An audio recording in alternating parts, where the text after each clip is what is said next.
சிவசிவ திருச்சிற்றம்பலம். நம பார்வதி பதையே அரகர மகாதேவா. தென்னாருடைய சிவனை போற்றி எந்நாட்டவருக்கும் இறைவா போற்றி.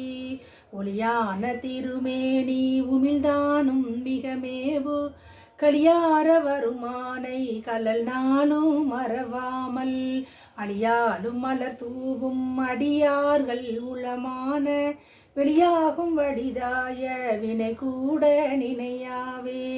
ஒளி இது காப்பருள் கணபதி கழலினை தெளிபவர் உள்ளம் வினை சேரா வென்றது. புலியர்கோன் ஒப்பளித்த புகழியர்கோன் கடல் போற்றி. ஆளிமிசை கல்மிதப்பில் அணிந்த பிரான் அடி போற்றி. வாழி திருநாவலூர் வந்தொண்டர் பதம் போற்றி. ஊழிமலி திருவாத ஊரர் திருத்தாள் போற்றி. சிவசிவ திருச்சிற்றம்பலம். திருவரளியும் குருவரளையும் முக்கரங்கள் போற்றி பணிந்து வணங்கி ஞானாசிரியராக இருந்து என்னை செம்மைப்படுத்தும் திரு நாவுக்கரசு பெருமான் திருவடிகள் முக்கரங்கள் பணிந்து வணங்கி இணையவழியாக இணைந்து கொண்டிருக்கும் அனைத்து ஆண்டோர் சான்றோர் ஆசிரியர் பெருந்தைகளின் திருவடிகளையும் முக்கரணங்கள் பணிந்து வணங்கி அப்பர் அருள் நெறிமென்ற அன்பர்களின் திருவடிகளையும் முக்கரங்கள் பணிந்து வணங்கி திருவருளின் குருவரின் துணையோடு இன்றைய சிந்தனைக்குள் செல்கின்றோம். சொல்லிய பாட்டின் பொருள் உணர்ந்து சொல்லுதல் வேண்டும் என்ற மாணிக்க வாசகரின் வாக்கிருக்கினாங்க. திரு ஞானசம்பந்தர் பெருமான் அருளி செய்த முதல் திருமுறை தினம் ஒரு பதிகம் விதமாக அப்பர் அருள் நெறிவென்ற அன்பர்கள் சிந்தித்து வருகின்றோம். அந்த வகையில் அடியேன் இன்று சிந்திக்க இருக்கும் பதிகம் திரு ஆரூர் திருப்பதிகம். இந்த திருப்பதிகம் திரு இருக்கு குரல் என்று அழைக்கப்படுகின்றது. இந்த இருக்கு குரல் வடிவில் அமைந்து இருப்பதனாலும் இருக்கு என்பது 4 வேதங்களில் உள்ள ரிக்குன்னு சொல்லுவோம் இல்லையா, அது தமிழில் இருக்கு என்று சொல்வார்கள். இருக்கு வடிவில், அதாவது மந்திர ஆற்றல் வடிவில் இந்த பதிகம் அருள் செய்யப்பட்டு இருப்பதால் திரு இருக்கு குரல் என்று அழைக்கப்பட்டதாக நமக்கு தெய்வ செக்குலர் பதிவு செய்திருக்கின்றார். மேலும் இந்த பதிகத்தை துணைமலர் என்றும் குறிப்பிடுகின்றார். 2 சீர்கள் மட்டுமே கொண்ட பாடல், அதனாலேயே துணைமலர் என்றும் குறிப்பிடுகின்றார். நம்ம CKS ஐயா அவர்களும் திருஞான சுந்தர் பிராணமே மந்திர ஆற்றல் பொருந்தது என்று குறிப்பிட்டிருக்கின்றார். நம்ம தண்டபாணிய தேசிகர் ஐயாவும் இந்த கருத்தை பதிவு செய்திருக்கின்றார்கள். ஆக மந்திரம் என்றால் என்ன? சொல்ல சொல்ல நமக்கு ஆற்றல் கிடைக்கும். திருஞான சம்பந்தர் பெருமான் அருள் செய்த பதிகத்தை ஓத ஓத, அதுவும் பொருள் உணர்ந்து ஓத ஓத நமக்கு அந்த உயிருக்கு சிவத்தை நினைக்கக்கூடிய அந்த ஆற்றல் தன்னால் வரும். அதான் திரு இருக்கு குரல் என்று அழைக்கப்படுகின்றது. அப்படிப்பட்ட அற்புதமான திருப்பதிகத்தை தான் இன்று திருவருளின் குருவரின் துணை கொண்டு சிந்திக்க இருக்கின்றோம். ஒவ்வொரு பாடலின் முடிவிலுமே மலர் கொண்டு அர்ச்சிக்க வினை நீங்குமே என்று மலரை முன்னிட்டு நமக்கு திருஞான சம்பந்தர் பாடி அருளி செய்திருக்கின்றார். பொதுவாகவே அருளாளர்கள் 4 பேருமே அவருடைய திருமுறைகளை நாம் பார்க்கும்போது படிக்கும்போது முனிவர்கள், தேவர்கள், விலங்குகள் எப்படி எப்படி இறைவனை அர்ச்சித்து வழிபாடு செய்தன, முக்கியமாக ஆன்மாக்களாகிய நாமெல்லாம் இறைவனை எப்படி வழிபாடு செய்ய வேண்டும் என்ற கருத்தையே நமக்கு திரும்ப திரும்ப பதிவு செய்து இருக்கின்றார்கள். பொன்னடியே பரவினாலும் பூவோடு நீர் சுமக்கும் நின்னடியார் இடர்களையாய் நெடுங்கலம் மேயவனே என்பது திரு ஞானசம்பந்தருடைய வாக்கு. எத்தனையோ பிறவிகளில் என்னென்ன பிறந்திருப்போம் என்று நம்மால் உறுதியிட்டு சொல்ல முடியுமா? வினைகள் அறிந்தும் அறியாமலும் தெரிந்தும் தெரியாமல் செய்து வைத்திருக்கின்றோம். அது மூட்டை மூட்டையாக இருக்கின்றது. அதில் ஒரு பகுதி எடுத்தான் பெருமான் நமக்கு இந்த ஒரு அற்புத பிறவி தந்திருக்கின்றார். கிடைத்திருக்கிற இந்த பிறவியில பெருமானை மலர் கொண்டு வழிபாடு செய்ய வேண்டும். அப்படி மலர் கொண்டு வழிபாடு செய்யும்போது வினையெல்லாம் நீங்கும். பக்தி மலர்தூவ முக்தியாகுமே என்று அடியேன் தலைப்பில் சிந்திப்பதற்கு திருவருள் கூட்டியுள்ளது. பக்தியால் பக்தியால் யான் உன்னை பல காலும் பற்றியே மாதிரு புகழ் பாடி முத்தன்ன மாறன்ன பெருவாழ்வில் முக்தியே சேர்வதற்கு அருள்வாயே என்பது அருணகிரிநாதரோட வாக்கு இல்லையா? பக்தியால உள்ளன்போட காதலாகி கசிந்து பெருமானை மலர் கொண்டு அர்ச்சிக்கும் போது நம் வினையெல்லாம் நீங்கும் என்று பாடிப்பார். வெகு இந்த பிறவி என்பது பெருவாழ்வில் ஒரு பிறப்பா பல பிறப்பா பிறந்து இறந்து பிறந்து இறந்து ஒரு வட்டத்திற்குள்ளேயே சுழண்டு கொண்டு இருக்கின்றோம் இல்லையா? இந்த வினையெல்லாம் தீர வேண்டுமென்றால் பெருமான் கிட்ட பூ கொண்டு மலர் வழிபாடு செய்யணும், அதன் பக்தியால் மலர் கொண்டு வழிபாடு செய்யணும். அப்படி செய்யும் போது வினையெல்லாம் நீங்கி நமக்கு பிறவி என்ற நிலை மாறி அந்த இரவாத நிலை, பெருமானுடைய திருவடியில் இளைப்பாருகின்ற நிலை கிடைக்கும். அதைத்தான் இங்கே பக்தி மலர்த்துவ முக்தியாகுமே என்று திருஞானசம்பந்தர் பாடி அருள் செய்கின்றார். நம்ம அப்பமூர்த்திகளும் நரப்படு பூமலர் தூபம் நல்ல நறுசாந்தம் கொண்டு ஏத்தி நாள்தோறும் வானோர் சிறப்பித்து பூசிக்கும் திருவாரூரில் திருமூலட்டானத்தையும் செல்வனே. திருமூலட்டானத்து தளத்தில் எழுந்து அருள்வாளிக்கும் பெருமானை வானோர்களாம் வந்து பூக்கொண்டு அர்ச்சித்து செல்கின்றார்களாம். ஏன்னா வானுலகத்தில் அந்த ஒரு நிலை கிடையாது, பெருமானை அர்ச்சிக்க பூவால் கொண்டு வழிபாடு செய்ய முடியாது. அதான் தேவர்களும் பிரமனும் திருமாலும் கூட கவலைப்பட்டார்களாம், புவனியில் போய் பிறவாமையில் போக்குகின்றோம் இந்த அவமே என்று. ஏன்னா அந்த பூலோகத்தில் நம்ம பிறந்த பிறப்பு அரிய பிறப்பு. இந்த பிறப்பில் பெருமான் கொடுத்த அந்த தத்துவ கூட்டங்களை அவனுக்கே அர்ப்பணம் செய்து வாழும்போது நமக்கு வினை என்ன வினையாரம் தீர்ந்துவிடும். அதனால தான் பிரமனும் திருமணம் வருத்தப்பட்டார்களாம், பூலோகத்தில் பிறக்கவில்லை என்று. அப்போ நாமெல்லாம் எவ்வளவு புண்ணியம் செய்திருக்க வேண்டும் இல்லையா? அரிது அரிது மானிடராய் பிறத்தல் அரிது, அதனினும் அரிது கூன் குருடு செவிடு இல்லாமல் பிறத்தல் அரிது. அப்படிப்பட்ட அரிய பிறப்பை பெருமான் நமக்கு கொடுத்திருக்கின்றார். பூ கொண்டு வழிபாடு செய்ய வேண்டும். இந்த பூசை, பூ பிளஸ் சை, பூ அதில் அந்த பெருமானை நினைத்து வழிபாடு செய்யும்போது அந்த மலர் தான் முதலில் இடம் பெறுகின்றது. அது மலர் என்பது பெருமானுக்கும் நமக்கும் உள்ள உறவை பள்ளப்படுத்துகிறது, அவனையே சார்ந்து இருக்க செய்கின்றது. அதனாலேயே மலர் என்பது பூசைகளில் மிகவும் இன்றியமையாது. மலர் இல்லாமல் பூசை செய்தால் ஒரு நிறைவாகவே இருக்காதல்லவா? நம்ம சுந்தரமூர்த்தி நாயனாரும் நறுமலர் பூவும் நீரும் நாள்தோறும் வணங்குவாருக்கு அறிவினை தெளிவிக்கும் அரூர் அப்பனே என்று பாடி அருளி செய்திருப்பார். மலர் கொண்டு சாதாரணமாகவே எதையும் எதிர்பார்க்காமல் பெருமானிடம் அன்பு செலுத்தும் போது நம்ம அறிவை தெளிய வைப்பவர் யார்? நம்ம சிவபெருமான் என்ற கருத்தை முன்வைத்திருப்பார். நம்ம சித்தியார் நூல் என்ன சொல்லுது? இனமலர் கையில் கொண்டு அங்கு இச்சித்த தெய்வம் போற்றி, இல்லையா? இப்படி மலரை மட்டும்தான் வைத்து பெருமானை வழிபாடு செய்ய முடியுமா? இப்பெல்லாம் அந்த தூய்மையான மலர்கள் கிடைக்கின்றதா என்றால், இலை கொண்டு நம்ம யாவருக்குமாம் இறைவருக்கு ஒரு பச்சிலை என்பது திருமூல நாயனருடைய வாக்கு. நம்ம தாய்மான சுவாமிகளும் ஒரு பாடல் பாடி அருளி செய்திருப்பார். சொல்லால் உன்னை அன்பு கொண்டு பூஜை செய்தார்கள், பூக்கொண்டு கல்லால் உன்னை அடித்து பூஜை செய்தார்கள், சாக்கினார் செய்தார் இல்லையா? நான் எந்த அன்புமே செய்யலையே அப்படின்னு சொல்லியிருப்பார். அன்பு மிகவும் அன்பு என்ற பூவை கொண்டும் பெருமானை அர்ச்சித்து நம்ம வழிபாடு செய்து மிகவும் இன்றியமாதும் உள்ளமுறையை ஒருமித்த மனத்தோடு பெருமானை உள்ளத்தில் கரைத்து நம்ம பூஜை செய்ய வேண்டும். அது 8 மலர் பெருமானுக்கு உகந்த மலர் என்று சொல்லுவாங்க. எருக்கம், ஷண்பகம், கொன்றை, நந்தியாவட்டம், பாதிரி, அரளி, தும்பை, கண்டகத்திரி என்று சொல்வார்கள். இந்த மலர்கள் மட்டும்தான் வைத்து பூஜை செய்தால் பெருமான் நம்ம ஏற்றுக்கொள்வாரா, நம்ம வினையை கழியாரா என்று சில பேர் நினைப்பாங்க. பெருமான் இந்தந்த மலர் தான் எனக்கு வேண்டும் என்று பெருமான் சொல்லாது, நம்ம திருப்திக்காக நம்ம அந்த ஒழுக்கத்தை நம்ம அதாவது சிவஞான முனிவர் பாடி அருளி செய்திருப்பார். என்னன்னா அறிவு, பொறை, புறம் 8 குணங்கள் சொல்லுவாங்க இல்லையா? இந்த குணங்கள் எல்லாம் அகற்றி பெருமானை உள்ளன்போட பொறையுடைமை, அறிவு, வாய்மை, தூய்மையான மனத்தோடு அந்த கொல்லாமை, உயிர் கொள்ளாமை செய்யாமை, இந்த நல்ல குணத்தோடு பெருமானை அர்ச்சித்து வழிபாடு செய்தாலும், அது அன்போடு செய்தாலும் பெருமான் அந்த அன்பை ஏற்றுக்கொண்டு நம்மளுடைய வினையை களைவதற்காக ஓடோடி வர காத்திருக்கின்றார் திரு அரூரப்பர் பெருமான். அதனால கிடைக்கும் மலரை தூய்மையான மலராக கொண்டு அன்போடு பெருமானை அர்ச்சித்து வழிபட செய்ய வேண்டும். இந்த மலர் வழிபாடுல நம்ம பெரிய புராணத்தில் நம்ம தெய்வ சேக்கிலார் பதிவு செய்திருப்பார், எப்படியெல்லாம் பெருமானுக்கு அர்ச்சனை செய்து வழிபாடு செய்ய வேண்டும் என்று. வைகரை உணர்ந்து போந்து புனல் மூழ்கி வாயும் கட்டி மொய்மலர் நெருங்கு வாச நந்தன வனத்து முன்னி கையினில் தெரிந்து நல்ல முகில் அலரும் வேலை தெய்வநாயகருக்கு சாத்தும் திருப்பள்ளி தாமம் கொய்து என்று பாடி அருளியிருப்பார்.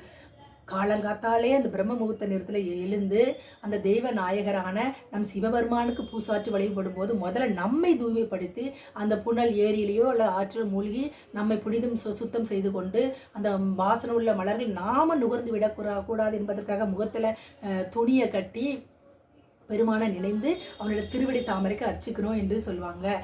நம்ம முருகநாயனர் புராணத்திலும் சேக்கிலார் பெருமானுடைய சொல்லாட்சியை பார்க்க முடியும் இல்லையா? என்னன்னு பாடியிருப்பார்.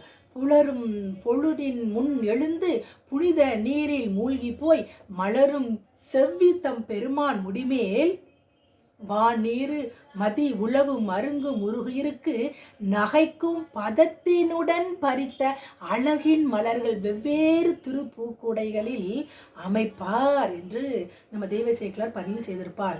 முருகநாயனார் பூ கைங்கரியம் செய்தே இறைவனுடைய திருவடியை அடைந்தவர் இல்லையா?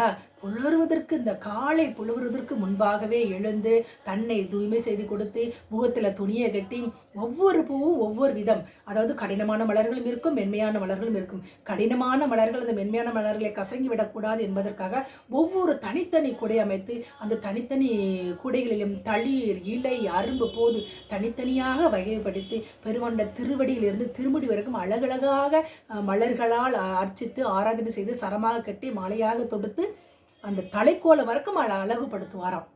அப்படி கைங்கரியம் செய்தவர் நம் முருகநாயனார். கோட்டு மலரும் நிலமலரும் கொடுங்கொடியின் தோட்டு மலரும் என்றும் பெரிய புராணத்தில் நம்ம தேவசேக்கலார் பதிவு செய்திருப்பார்.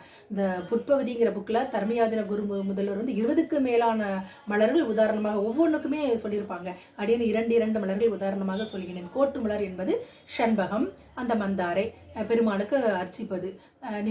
நிலப்பு என்பது அரளி, நந்தியாவர்த்தனம் சொல்லுவோம் இல்லையா, அந்த பூ. நீர்ப்பூ என்பது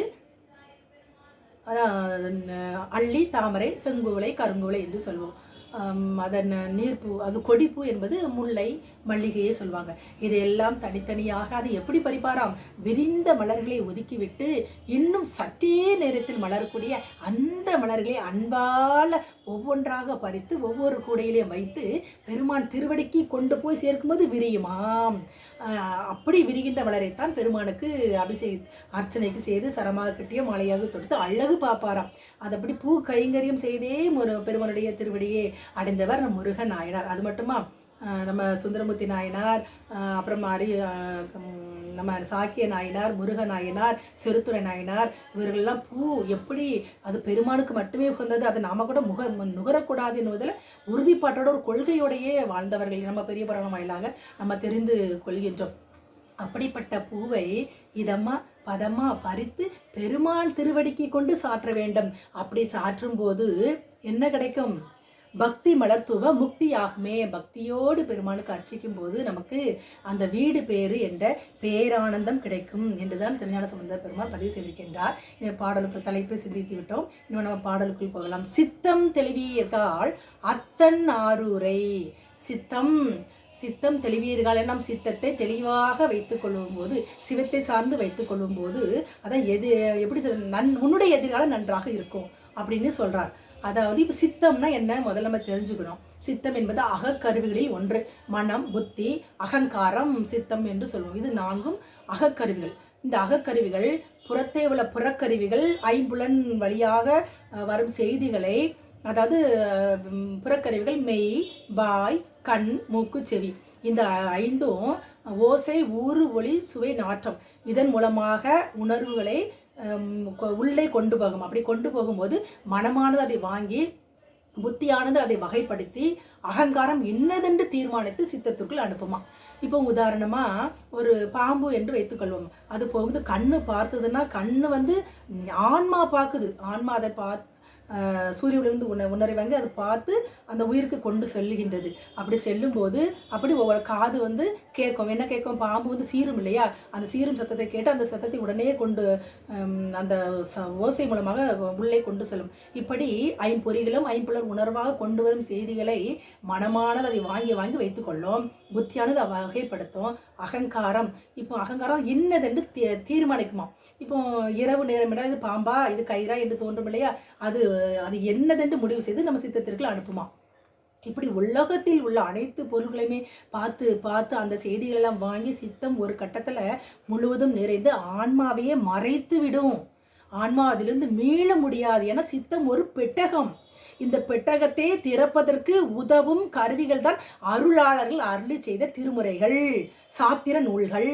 அதை கொண்டு படித்து உணர்ந்து தெளிந்து அதன் வழியில் நிற்கும் போது அந்த சித்தம் தெளிவாக இருக்கும். சித்தம் அழகியார் பாடாதோர் நம் சிவனை நம்ம மாணிக்கவாசகர் பாடி அளித்திருப்பார்ல. சித்தம் தெளிவாக இருக்கணும் இல்லையா? சிந்தனை தெளிவித்து சிவமாக்கி எமையாண்ட, சிந்தனை தெளிவித்தால் பெருமான் நம்ம ஆட்கொள்வார். அதுக்கு அவனுடைய திருவருள் வேணும் இல்லையா? அப்போ சித்தத்தை சிவன்பால செலுத்தும். அந்த அருளாளர்கள் அருள் நூல்களை படிக்கும்போது தான் சித்தம் தெளிவாக இருக்கும். இதற்கு தான் திருமல நாயனார் ஒரு பாடல் பாடி அருள் செய்திருப்பார் திருமந்திரத்தில்.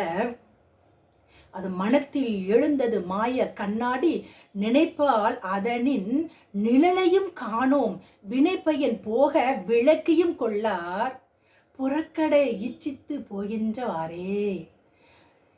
இப்போ தாயின் கருவறையில் இருக்கும்போது இந்த சித்தம் தெளிவாகத்தான் இருக்கும். அது தாயின் கருவறை விட்டு வெளியே வந்தவொடனே, இந்த உலக என்ற மயக்கத்துக்குள்ள வந்தவொடனே உலகத்தில் உள்ள செய்திகளை எல்லாம் பார்த்து பார்த்து சேகரித்து சித்தம் நிரம்பி தன்னை தான் என அறிய முடியாது. அந்த கதவும் மூடப்பட்டு விடும். மறுபடியும் ஒரு பிறவி குழிக்குள்ள தான் போய் விழுவோம் நாம இல்லையா? வினை அதிகமான மறுபடியும் ஒரு பிறவி தானே. அதோடு அப்போ அப்போ அப்போ இதை இதிலிருந்து மீள்வதற்கு என்ன செய்யணும்? இதற்குரிய பதிலை நம் மாணிக்க வாசகர் திரு கோத்தும்பியில் பாடி அருள் செய்திருப்பார். என்னன்னு,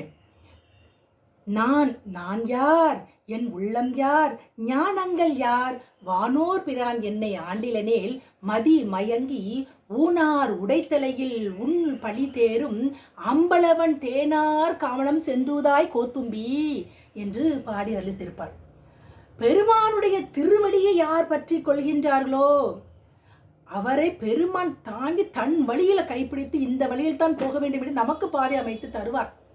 அப்பதான் இந்த சித்தம் திறக்கும், சித்தம் தெளிவாக இருக்கும் இல்லையா?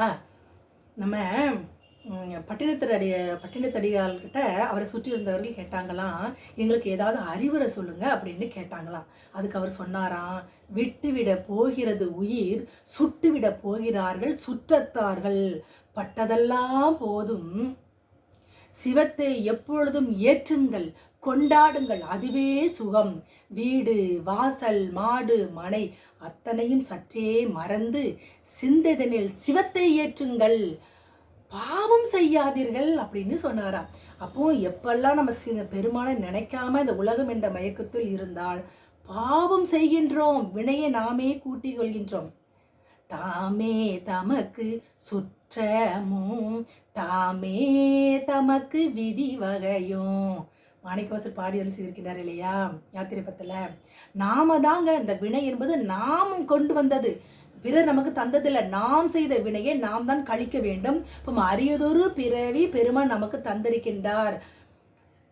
வாய்த்தது நம் ஈதோர் பிறவி, வாய்த்தது நம் தமக்கு ஈதோர் பிறவி மதித்திடுமீன் என்பதும் மாணிக்கவாசகரோட வாக்கு இல்லையா? இப்போ கிடைத்திருக்கிற இந்த அற்புதமான பிறவியில பெருமானை புகழ்ந்து பாடி அவன் ஐந்தெழுத்து மந்திரத்தை சொல்லி பூக்கொண்டு மலர் கொண்டு அர்ச்சித்து நம்ம அர்ச்சனை செய்யும் போது நமக்கு வினை இருக்குமா? வினை இருக்காது. அதான் பக்தி மலர்த்து சித்தம். இப்படியெல்லாம் வாழும்போது சித்தம் தெளிவாக இருக்கும். இந்த உலகம் என்ற மயக்கம் கிட்ட நெருங்கவே முடியாது. பெருமான் நமக்கு ஒரு பாதுகாப்பு அரணையே ஏற்படுத்தி கொடுத்து விடுவார். அந்த அடியார் கூட்டத்தை நமக்கு பலப்படுத்தி விடுவார். அப்போ நமக்கு வினை ஏறுமா? ஏறாது. அப்படி வேரோடு கலைந்து அப்படி போட்டுருவார். அப்போ நம்ம பெருமானோட திருவிடையில் இளைப்பாறுகின்ற அந்த உன்னத நிலையே கிடைக்கும். அதான் சித்தம் தெளிவீர்கள் அத்தன் ஆரூரே பக்தி மலர்த்தூவ முக்தி ஆகுமே அப்படின்னு பாடி அருள் செய்கின்றார். பாரதியாரும் பராசக்தின்னு அவருக்கு ரொம்ப பிடிக்கும். அவர் பராசக்தியில என்ன கேட்டார்? சிந்தையை தெளிவாக்கு இல்லை செத்த உடலாக்கு, பந்தத்தை போக்கிவிடு உயிர் பாரத்தை நீக்கிவிடு அப்படின்னு கேட்டிருப்பார். அபிராமி பட்டர் போல அவரும் அந்த யோகத்திலே இருந்தவர், அன்னையை நினைத்து உபாசகர் இல்லையா? அவர் அப்படி சொல்ல சிந்தை எப்போது தெளிவாக இருக்கின்றதோ அப்போ அதான் நமக்கு எதிர்காலம் நல்லபடியாக அமையும். அதைத்தானே இங்கே நம்ம திருஞான சம்பந்தர் சொல்கின்றார்.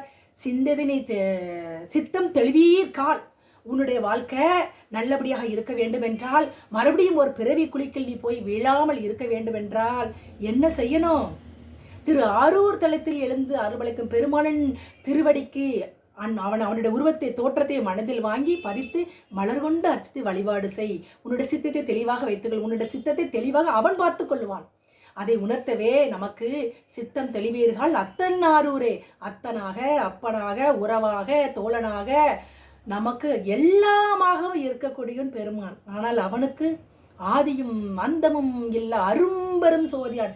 தன்னுடைய சொரூப இலக்கணத்தையே விட்டு இறங்கி வந்து நம் அண்டத்திலும் திருவாரூர் தலத்தில் எழுந்து அருள்பாலிக்கின்றான். யாருக்காக? நமக்காக, நம்பொருட்டு ஆன்மாக்கள் உய்ய வேண்டும் என்பதற்காக, அந்த கருணைக்காக நாம் என்ன செய்கின்றோம்? பெருமானை நினைக்கின்றோமா? நினைக்கணும். அப்படி நினைத்தால் மட்டுமே நம் சிந்தையில பெருமானை நிறுத்தின மட்டும் சித்தம் தெளிவாக இருக்கும், முக்தி கிடைக்கும் என்ற கருத்தை தான் முதல் பாடலை நமக்கு பதிவு செய்திருக்கின்றார் நம்ம திருஞான சம்பந்த பெருமான். இரண்டாவது திருப்பாடல்.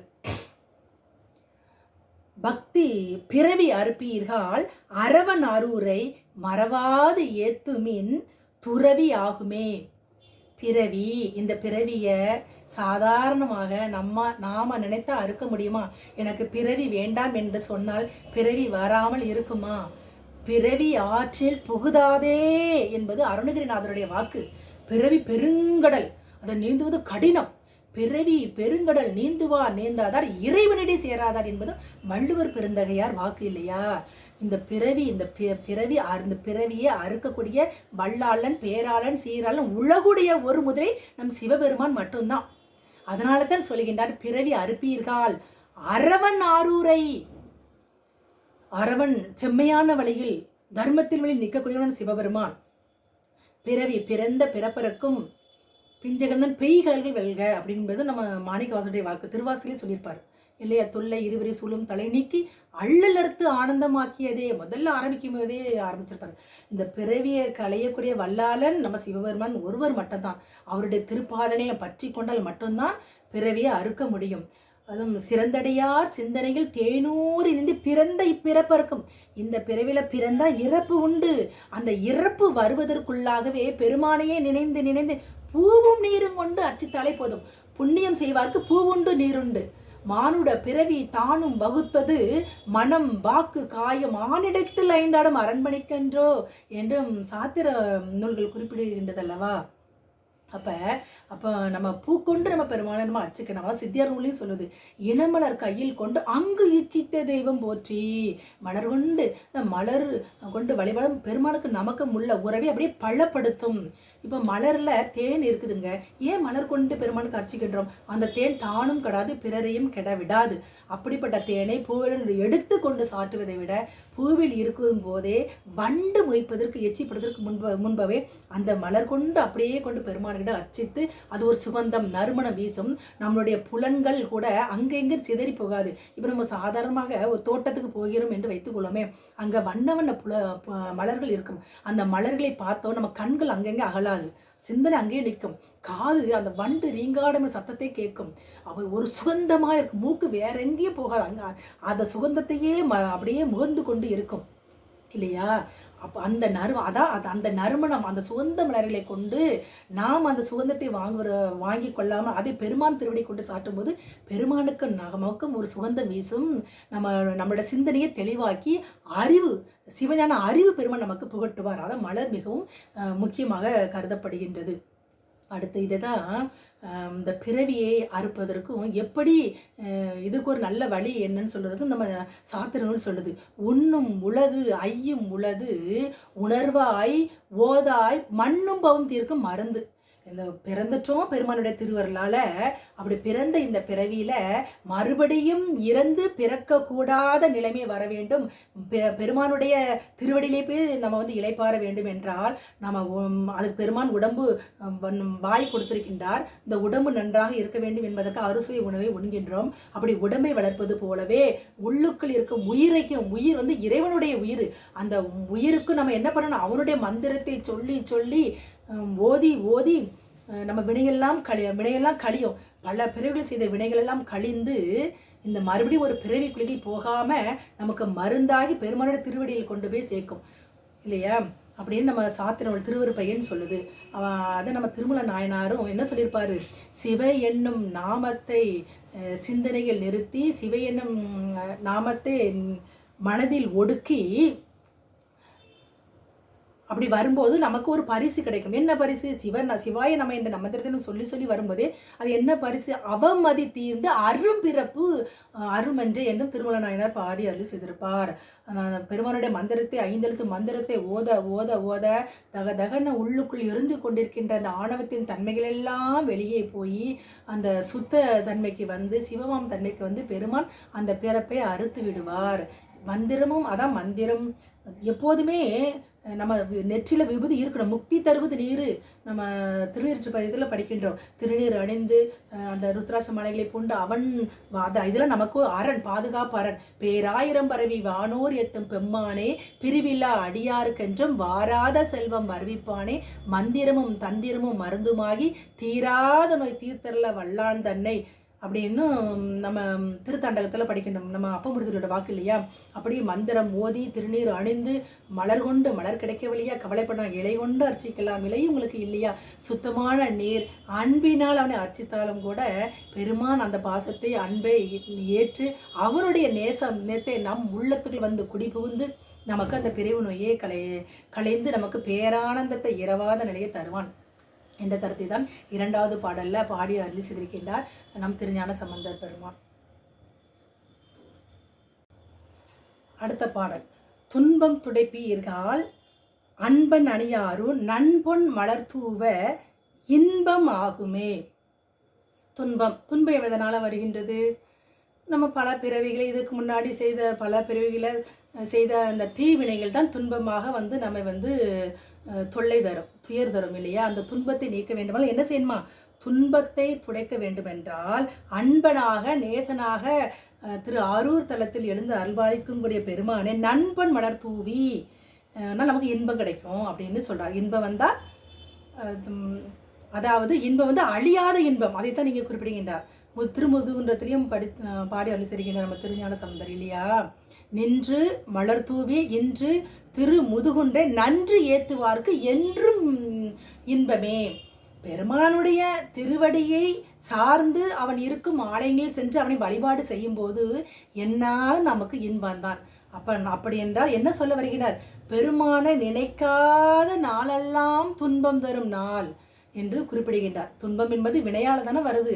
அந்த வினையை களைய வல்லவன் சிவபெருமான். அதாவது நம்ம குலாபத்திலையும் மாணிக்க வாசகர் பாடி அருள் செய்திருப்பார்.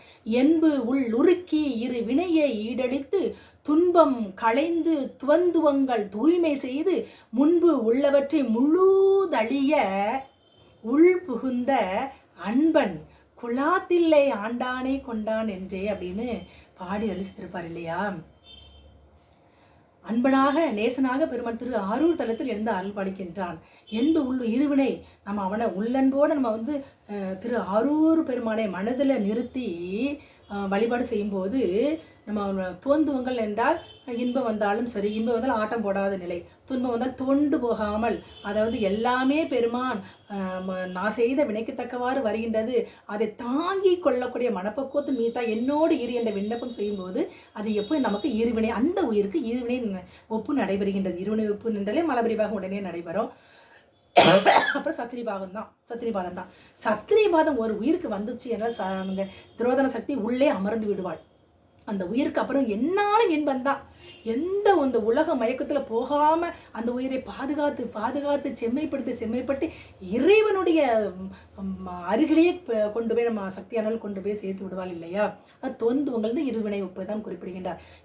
எந்த வினையா என்ன நல்லது செய்தாலும் பிறப்பு உண்டு, தீமை செய்தாலும் பிறப்பு உண்டு. அந்த இரு வினையுமே வேரோட கலைந்து விடுவார் சிவபெருமான் என்று மாணிக்கவாசகர் பாடி அருள் செய்திருப்பார். நம்ம அந்த வினை துன்பம் என்றால் இந்த உலகத்தில் பிறந்தாலே நமக்கு துன்பம்தான் நம்ம இல்லையா?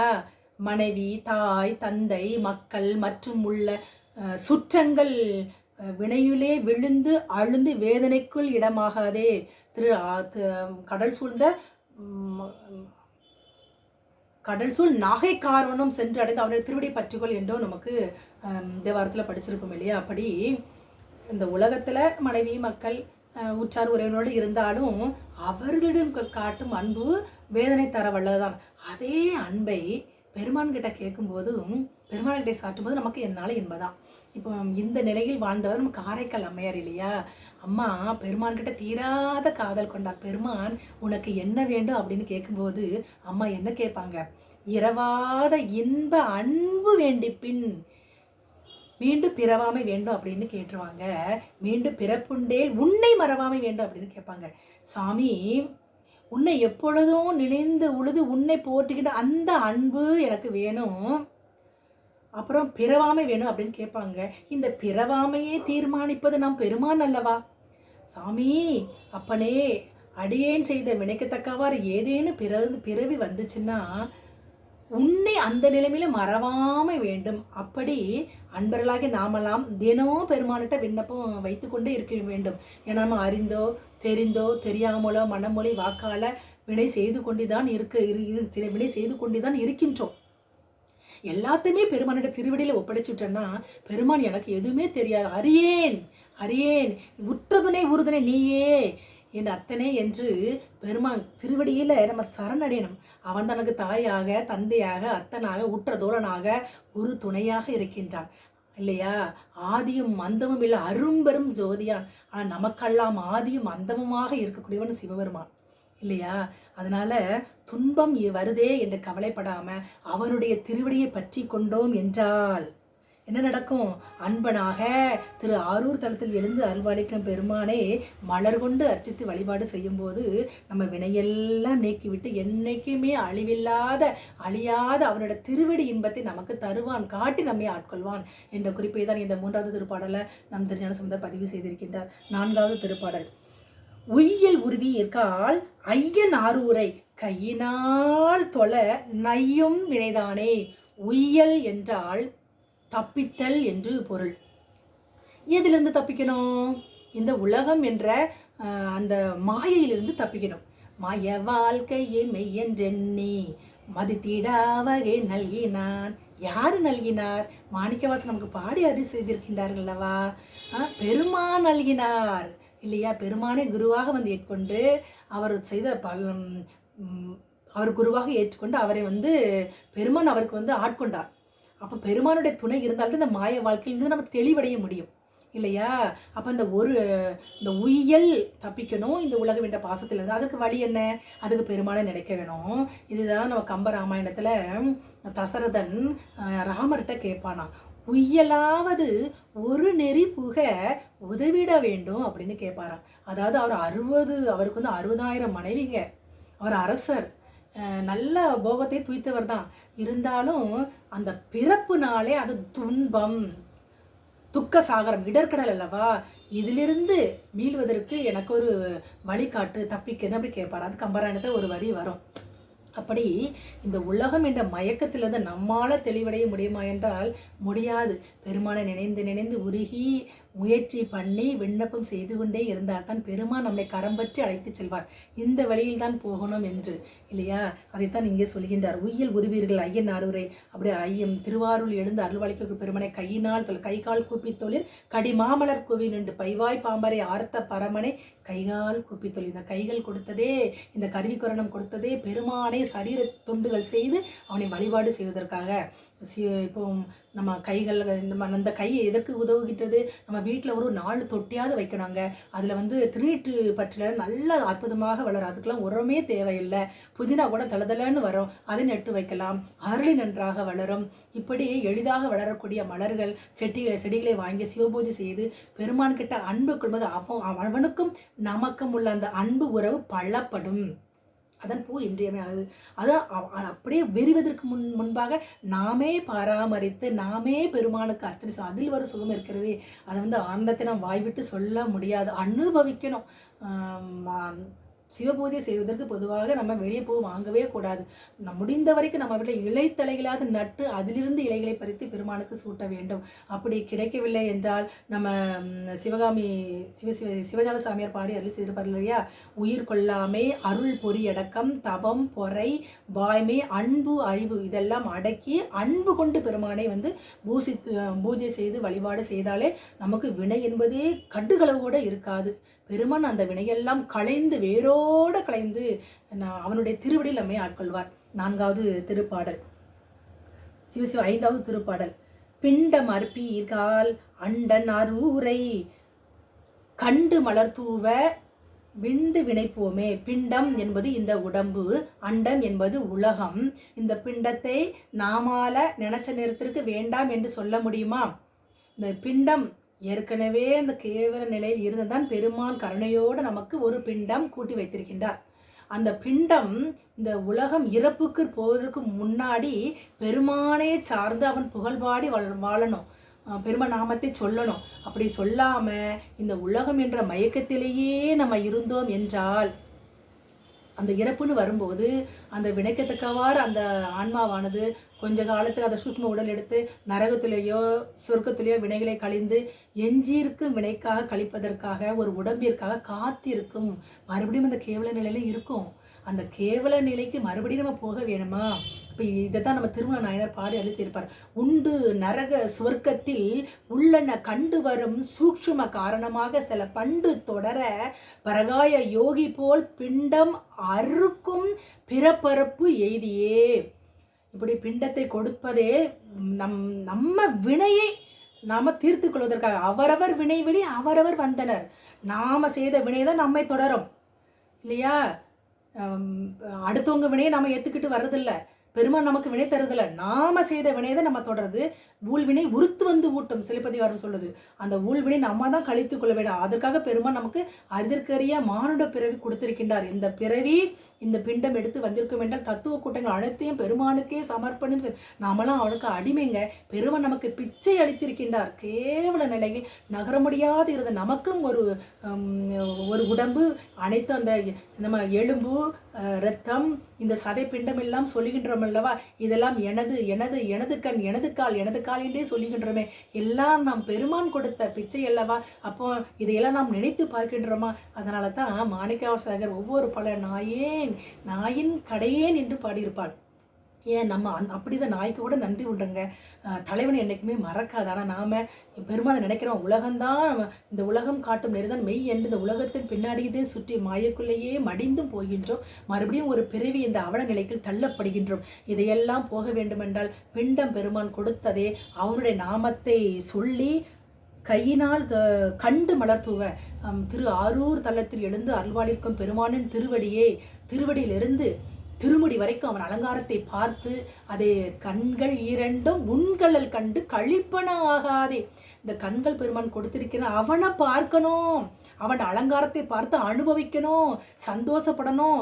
அதை மனதிற்குள்ளே வைத்து படிமம் செய்து நாள்தோறும் அவனை பூஜிக்க வேண்டும். அப்படி பூஜித்து வழிபாடு செய்து வரும்போது வினை இருக்குமா? அப்படியே பெருமான் தூக்கி எரிந்து விடுவார்.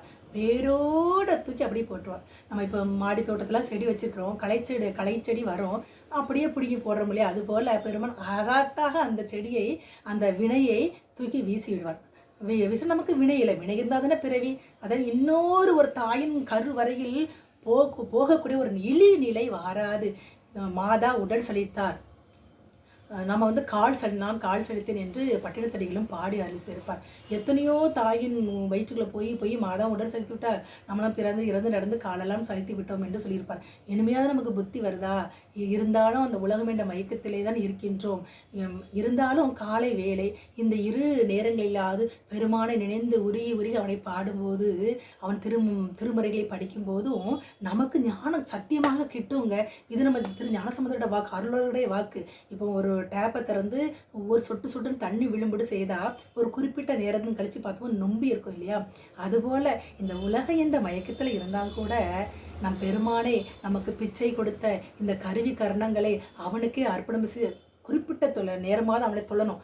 நைட்டு படுக்கும்போது பெருமானிடம் 5 எழுத்து மந்திரத்தை ஓதி கொண்டு படுக்க வேண்டும். காலை விழிக்கும்போது நமச்சிவாய் என்று எழுவாருக்கு இரு விசும்பில் வாழலாமே என்பது அப்பமூர்த்திகளோட வாக்கு இல்லையா?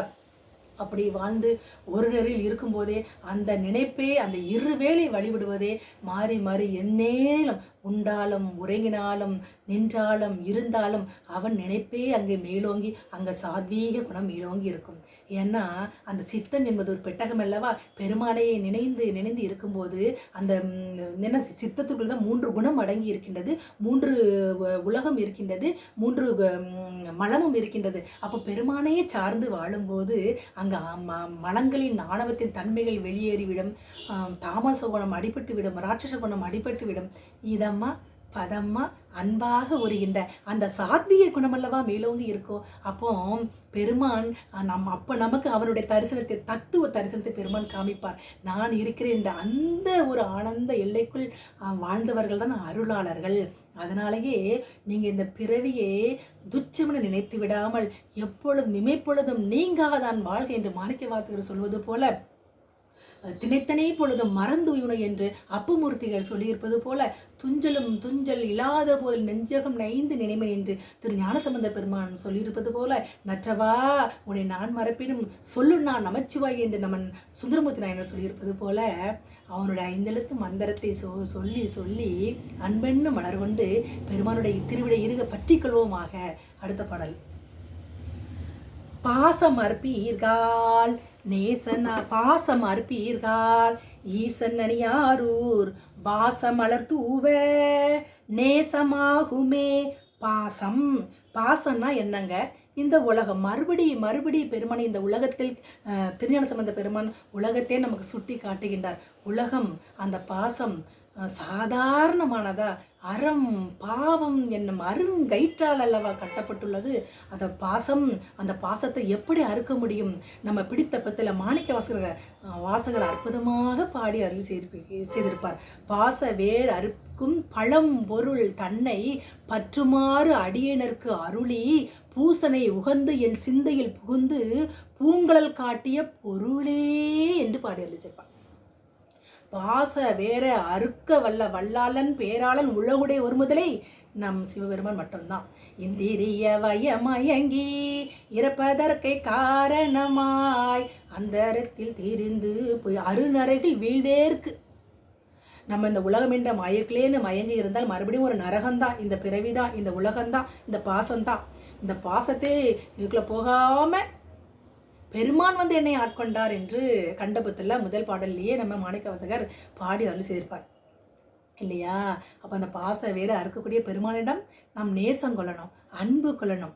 அதாவது மெய்தான் அரும்பி விதிர்த்து முன் விரைவார் கலர்க்கு அவன் கலர்களும் கை கால் குப்பித்தொழி கண்ணீர் பெருக புலகாங்கிதம் அடைந்து நம்ம பெருமானை பார்த்தாலே நம்ம அறியாமல் கண்ணீர் வந்துட்டாலே அங்கே பெருமான உள்ளத்தில் குடியிருக்கிறார் என்று அர்த்தம். அருளாளர்கள் நம்ம அப்படித்தானே சொல்கின்றார்கள் இல்லையா? பாடி அருளி செய்திருக்கிறார்கள். அப்போ பெருமானே இமைப்பொழுதும் நம்ம நெஞ்சத்திலே வச்சு பாடி வழிபாடு செய்யணும். ஈசன் திருவாரூர் எழுந்து அருள்பாலிக்கக்கூடிய பெருமானே வாச மலர் கொண்டு நம்ம வந்து வணங்கி வழிபாடு செய்வது நேசமாக பெருமான் நம் உள்ளத்தில் வந்து அவரே அமர்ந்து நமக்கு நற்கதி காட்டுவார்.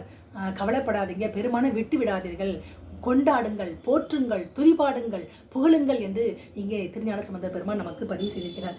அடுத்து 7வது திருப்பாடல். வெய்ய வினை தீர ஐயன் அணியாரூர் செய்ய மலர் தூவ வையம் உமதாமே. வெய்யன்னா கடுமையான அள்ள கண்டம். இந்த உலகத்தில் பிறந்திருக்கிறோம், நமக்கு யாரு கண்டமாக இருக்கிறார்கள்? நமக்கு தாய் தந்தை பெற்றோர் உடன்பிறப்புகள் சுற்றத்தார்கள் எல்லாம் தான் இல்லையா? எத்தாயார் எத்தந்தை என் சுற்றத்தார் எல்லாம் சும்மாடாம், செத்தால் சிறுவீரர்கள் தீமூட்டி செல்வர் இல்லையா? சித்தாய வேடத்தார் திடு நீடு பொன் கலனி திரு ஆனைக்கா உடைய செல்வன் பொற்பாதம் கிடைக்க பெற்றால் அல்லல் கண்டம் என் செய்யுமே. எவ்வளவோ துன்பங்கள் நம்ம பல பிறவிகளில் நம்ம வந்து வினைகள் செய்து குமித்து வைத்து இருந்தாலும் பெருமானுடைய திருவடியை அந்த தொழுகின்ற அந்த பேரு நமக்கு கிடைக்க பெற்றால் நமக்கு இந்த வினைதான் என் செய்யும், வினைதான் என் செய்யும்.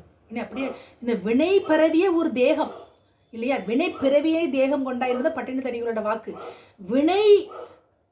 வினையை கழிப்பதற்காக வந்த இந்த பிறவியில பெருமானுடைய திருவடி நம்ம பற்றி கொள்ளும் போது வினை மாயும், அழியும். அப்போ நமக்கு பிறவி உண்டா? பிறவி இல்லை. பெருமானுடைய அந்த சிவலோகத்தில் இருந்து அவனுடைய திருவடியே பார்த்து கொண்டு உன்னத நிலையளவா கிடைக்கும். அதைத்தான் இந்த பாடலில் சொல்கின்றார். வெய்ய வினை தீர ஐயன் அணியார் செய்ய மலர்னா செம்மையான, அதாவது அவனுடைய திருவடியை அறத்தின் வழியில் நின்று யாரையும் புறங்கூறாமல் குறை கூறாமல், நாம் பிறரை திருத்த வரலை, நாம் செய்த பாவங்களை தீர்ப்பதற்காக ஒரு பிறவி. இது வினையை கழியணும்.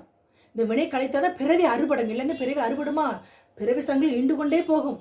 எதை கொண்டு நம்ம அறுக்க முடியாது. பெருமானுடைய திருவருளால் மட்டும்தான் அறுக்க முடியும்.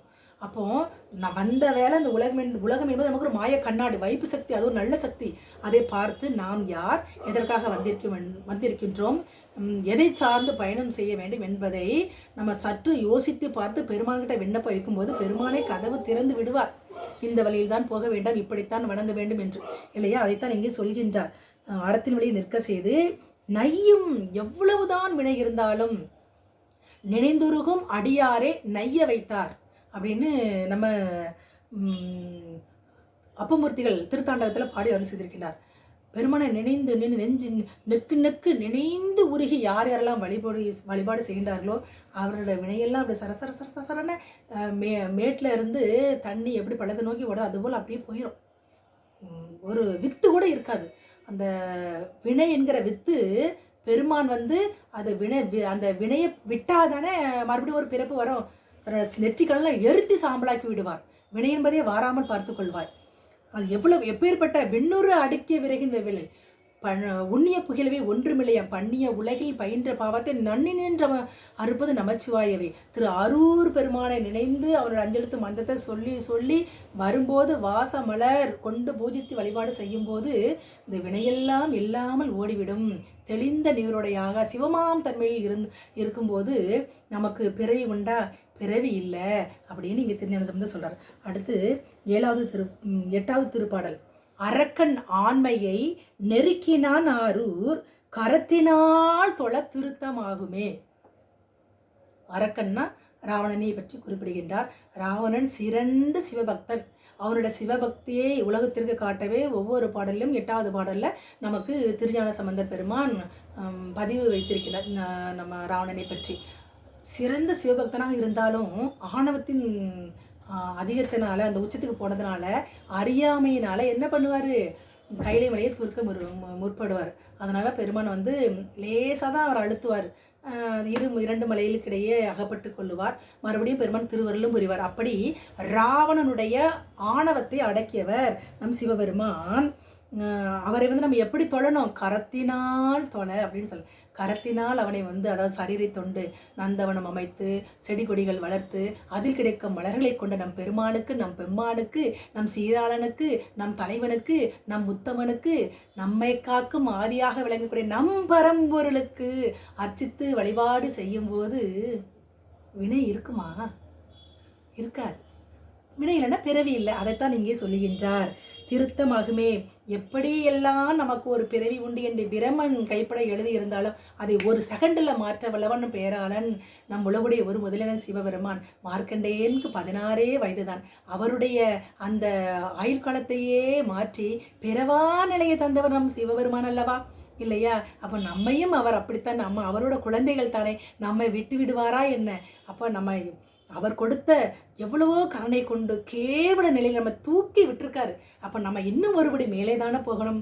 அதற்காக அருளாளர்கள் அருளி செய்த இந்த திருமுறையெல்லாம் பாடி பாடி அதுதான் நம்மளுடைய கருவூலம். அதை பாடி அந்த கருவூலத்தை நாம் மனதார ஏற்றுக்கொள்ளும் போது இன்னொரு தாயின் வயிற்று கருவறைக்கில் போகாத ஒரு நிலை உருவாக மறந்து விடாதே என்றுதான் இங்கு திருஞான சம்பந்தர் நமக்கு மறுபடி தட்டி தட்டி நம் சிந்தையை தெளிவாக்குகின்றார் என்பதை நாம் உணர்ந்து கொள்ள வேண்டும்.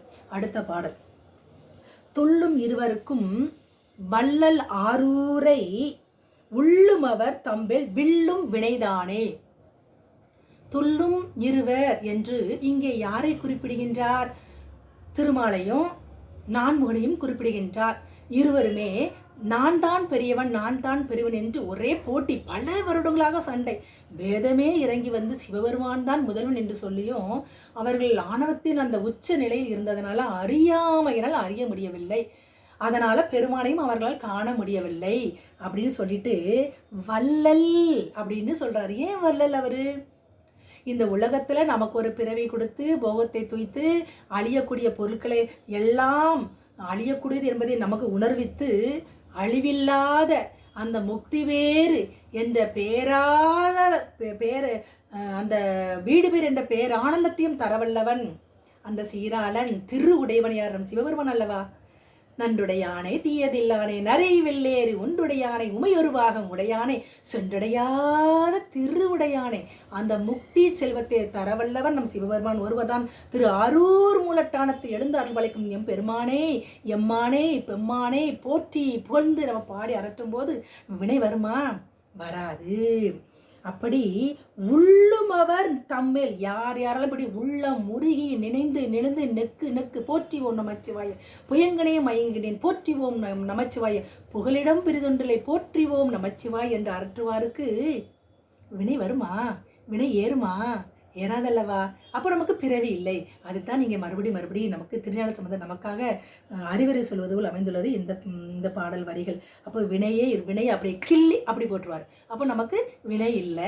வினை இல்லைன்னா பிறவி இல்லை என்ற குறிப்பை தான் இந்த பாடலில் பார்க்க முடிகின்றது.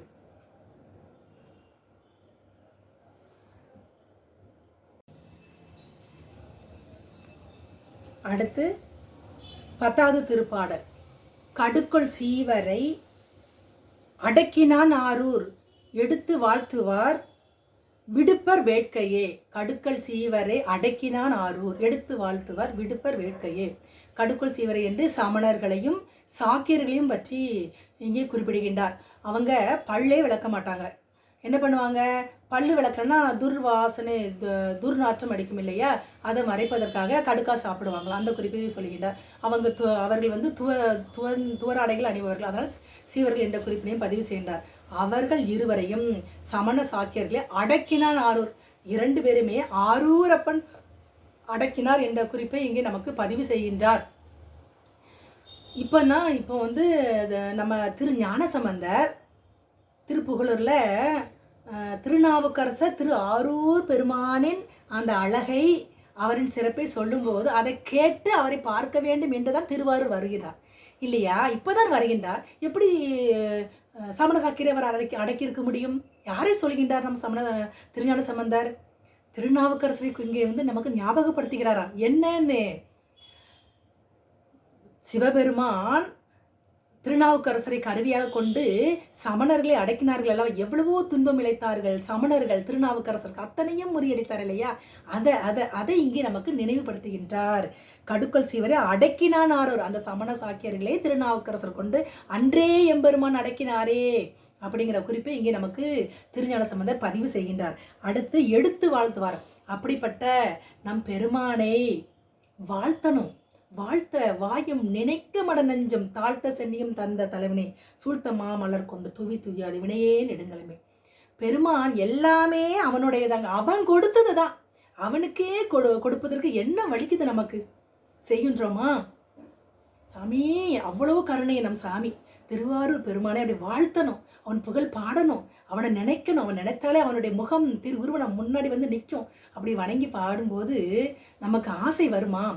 அப்படி யாரெல்லாம் உருகின்றாரோ அவருக்கு ஆசை வராது. ஆசை என்பது துன்பத்திற்கே காரணம், அடிப்படை.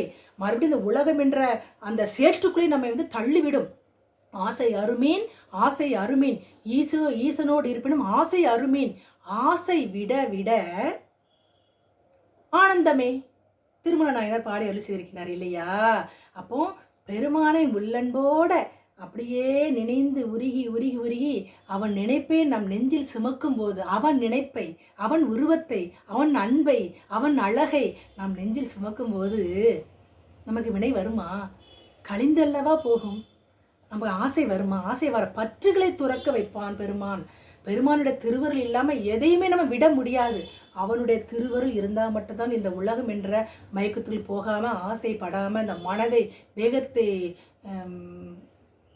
வெல்லக்கூடிய சிவரும் மட்டும்தான். இந்த மனம் வேகமாக பரவிக்கிட்டே இருக்கும். அது ஒரு பொருள் மேலே ஆசைப்பட்டு இன்னொரு பொருள் மேலே ஆசைப்படும்.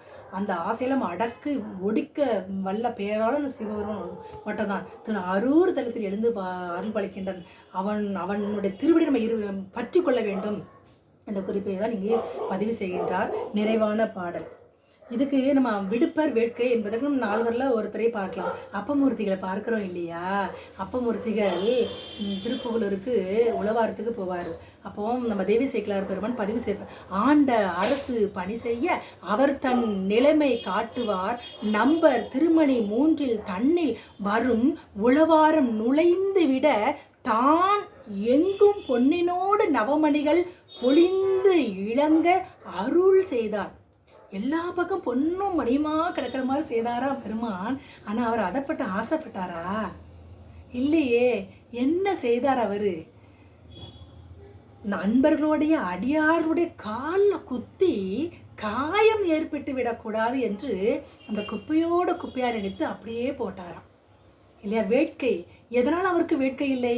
பெருமானை சார்ந்து பெருமானின் அம்சமாகவே சிவத்தன்மையில் இருந்தார் அல்லவா? அதைத்தான் நாமளும் அப்படி அருளாளர்களை போற்றி இந்த நால்வர் வழியில் உழைக்கணும் அப்படிங்கிற ஒரு குறிப்பை தான் இங்கே நமக்கு திருஞான சம்பந்தர் பதிவு செய்திருக்கின்றார். அப்பமூர்த்திகள் எப்படியெல்லாம் உழைத்தார். அவர் சாதாரண மானிட பிறவி அல்ல, அதாவது தத்துவ புருஷர். அவர் ஆன்மாக்கள் அருளாளர்கள் 4 பேருமே ஞானவாதிகள். ஆன்மாக்களை உய்வடைய செய்வதற்காக தன்னிலையில் இறைந்து இறைவனுடைய திருவருளால் அவர்கள் இந்த பூமிக்கு அவதாரம் செய்த அவதார புருஷர்கள் என்பதை நாம் மறந்து விடக்கூடாது. இப்படி என்ன எங்கேனும் நமக்கு இன்னைக்கு வேலை இருக்குது, உலகில் தான் இருக்கின்றோம், வேலை இருக்குது, பெருமானை நினைக்க முடியலையே, வழிபாடு செய்ய முடியலையே, பூஜை செய்ய முடியல, வெளியே நம்ம பூஜை செய்து கொண்டு தாங்க இருக்கின்றோம். அந்த பூஜையே உள்ளுக்குள்ளேயே நீ போகும்போதே செய்து கொண்டே பாய். உன்னை மறந்து சிவத்தை நினையா போகுமிடம் வெற்றி தான் கிட்டும். நம்ம சுந்தரமூர்த்தி நாயனார் பாடி இருக்கிற எங்கேனும் இருந்து உன் அடியார் உன்னை நினைந்தால் அங்கே வந்து என்னோடும் உடனாக எப்பொழுதுமே உடனாக இருந்து இங்கு என் வினையை அறுத்திட்டு என்னையாளும் கங்கா நாயகனை களிப்பாலை மேயவனை என்று பாடி அருள்சிருப்பார் இல்லையா? 23வது திருப்பதியத்தில் 2வது பாடலில் வரோம். எங்கேயும் நம்ம எங்கேயும் நம்ம போகிறோம் வாரம் செய்கிறோம் இந்த கலியுக காலத்தில். அப்பவும் நம்ம பெருமானை நினைந்து உள்ளுக்குள்ளேயே அவனை அந்த நினப்போடையே அவனோடையே பேசிக்கொண்டு வரணும். இந்த உலகம் தர அந்த சுற்றம் நண்பர் எல்லாம் விட்டு விலகிடணும். பெருமானை சார்ந்து வாழும்போது நம்ம சுற்றி இருக்கிற கூட்டங்களை பெருமானை விலக்கி விடுவார். சிறந்த அடியார் கூட்டத்தை நம்ம இணைத்து விடுவார். இப்போ அடியார் கூட்டத்தோடு இருக்கும்போது நல் இணக்கோடு அந்த சச்சங்கத்தோடு இருக்கும்போது நம்ம யாரும் தீண்ட கூட முடியாது. அதைத்தான் முதல்ல பெருமான் செய்வார், நமக்கு நற்கதி வழங்குவதற்காக. அப்படிப்பட்ட இறைவனை நாம் மறந்து விடாமல் ஆரூர் பெருமானை நினைந்து போற்றி வழிபாடு செய்யும் போது நமக்கு ஆசை என்பதே வாராது. அந்த ஆசை வேட்கையை பெருமான் கலைந்து விடுவார். முதல்ல பாசத்தை நீக்குவார், பாசத்தை நீக்க அப்புறம் நம்ம நேசத்தை வரை செய்து 6வது பாடல பாசத்தை நீக்குன்னு சொல்லியிருப்பாரு. அப்புறம் நேசத்தோடு உள்ள உட்கார்ந்து இந்த வேட்கை ஆசை என்ற அந்த வேட்கையும் அவர் அறுக்க செய்து அவருடைய திருவடியில் நம்மை சேர்த்துக் கொள்வார் என்ற குறிப்பை தான் திருஞான சம்பந்த பெருமான் நமக்கு இங்கே பதிவு செய்திருக்கின்றார். நிறைவான பாடல். சீரார் சம்பந்தன் ஆரூரை சொன்ன பாரூர் பாடலார் பேரார் இன்பமே. சீர்காழில் பிறந்த திரு ஞான சம்பந்தன் சொன்ன படித்து அருளிய இந்த பாடல்களை எல்லாம் பாடுவோருக்கு எல்லாமே அழிவில்லாத இன்பம் கிடைக்கும். அதாவது இந்த இம்மை பிறப்பிலும் சரி மறுமை பிறப்பிலும் சரி. இம்மை பிறப்புலன்னா இப்போ வாழ்ந்து கொண்டிருக்கிற இந்த பிறப்பில் நமக்கு சாப்பிடும்போது உணவு கிடைக்கணும். உணவு, உடை, உறவிடம் நிலையாக பெருமான் நமக்கு தருவார். எந்த ஒரு வேதனையும் இல்லாமல் பெருமானை காத்துக்கொள்வார். எப்படி இருக்கும்போது பெருமானை சார்ந்து நம்ம திருஞான சம்பந்தர் சொன்ன இந்த பாடல்களின் வழியாக நின்று சாரத்தின் வழி நின்று பெருமானை மலர் கொண்டு நீர் கொண்டு அர்ச்சித்து வழிபாடு செய்யும்போது மலர் இல்லாமல் நம்ம 5 புலன்களை அடக்கி அந்த போட்டி பொறாமை தவம் உயிர்கொள்ளை செய்யாமை இதெல்லாம் அடக்கி அன்பு கொண்டு அர்ச்சிக்க வேண்டும். மலரை மட்டும்தான் வைத்து பெருமானை அர்ச்சித்தல் மட்டும்தான் பெருமானை அருள் புரிவானே எந்த அருளாளரும் நமக்கு சொல்லவில்லை. சுவாமி விபுலாந்த அடிகள் சொல்லியிருப்பாங்க, வெள்ளை மலரதுவோ வேறெந்த மலரதுவோ வெள்ளை மலருமில்லை வேறெந்த மலருமில்லை வள்ளற் பிரானருக்கு உள்ள கமலமடி. இந்த உள்ளம் யாரோடது? பெருமானோடையதுங்க. பெருமான் உள்ளே இருப்பதனால இந்த உடம்புக்கே மெய் என்று பெயர். நீ வெள்ளை மலரும் சாற்ற வேண்டாம், வேறெந்த மலரும் சாற்ற வேண்டாம். அந்த அன்பு இருக்கே, அன்பு, அதை கொண்டு பெருமானை சாற்றி வழிபாடு செய்தாலே பெருமான் கூடவே இருந்து நம்மை கரம் பிடித்து கலங்காதே அப்படி என்று சொல்லுவார். எதே நம்ம மெய் என்று உற்றார் உறவுகளோடு கூடி குழாவி கொண்டு இருக்கின்றோமோ அந்த உறவுகள் இந்த பிறவி முடிந்தத பிணம் என்று நம்மை தள்ளி நீரில் மூழ்கி விடுவார்கள், தீட்டு என்று ஒதுக்கி விடுவார்கள். அப்போது வருவார் நம்ம சிவபெருமான். உற்றார் யார் உளரோ உயிர் கொண்டு போகும்பொழுது குற்றாலத்துறை கூத்தன் அல்லால் நமக்கு உற்றார் யார் உளரோ. நாட்டை ஆளும் அரசனாக இருந்தாலும் சரி, கோடீஸ்வரனாக இருந்தாலும் சரி, குடிசையில் வாழ்கின்ற குடிமனாக இருந்தாலும் சரி, பெருமானை நினைக்கலன்னா மறுபடியும் ஒரு பிறவிதாங்க. மத்த யானை ஏறி மன்னர் சூழவர் வீர்கள் செத்த பொழுது யாரும் இல்லை சிந்தையில் வைமீன்கள். இது நம்ம நம்பி ஆரூரர் பாடி அருளி செய்தது. இதை மனதில் வைத்து கொண்டு திருஞான சம்பந்தர் சொன்னது போல உற்றாகவும் உறவாகவும் அத்தனாகவும் தாயாகவும் தந்தையாகவும் உற்ற தோழனாகவும் இருக்கக்கூடிய பெருமான் நம் ஆதியும் அந்தமும் இல்லாத நமக்கு ஆதியும் அந்தமாக இருக்கட்டும் சிவபெருமான் என்பதை மறந்துவிடாமல் அவன் திருவிடையை இருக பற்றி கொள்ளுமாக என்று கூறி தங்களிடமிருந்து விடைபெறுவது சிவசாந்தா சண்முகம். வான்மிகில் வெள்ளாது பெய்க, மலிவளம் சுரக்க, மன்னன் கோன்முறை அரசு செய்க, குறைவிலாது உயிர்கள் வாழ்க, நான்மறை அறங்கள் ஓங்க, நற்றவம் வேள்வி மல்க, மேன்மைக்குள் சைவ நீதி விளங்குக உலகமெல்லாம், மேன்மைக்குள் சைவ நீதி விளங்குக உலகமெல்லாம், மேன்மைக்குள் சைவ நீதி விளங்குக உலகமெல்லாம். திருச்சிற்றம்பலம்.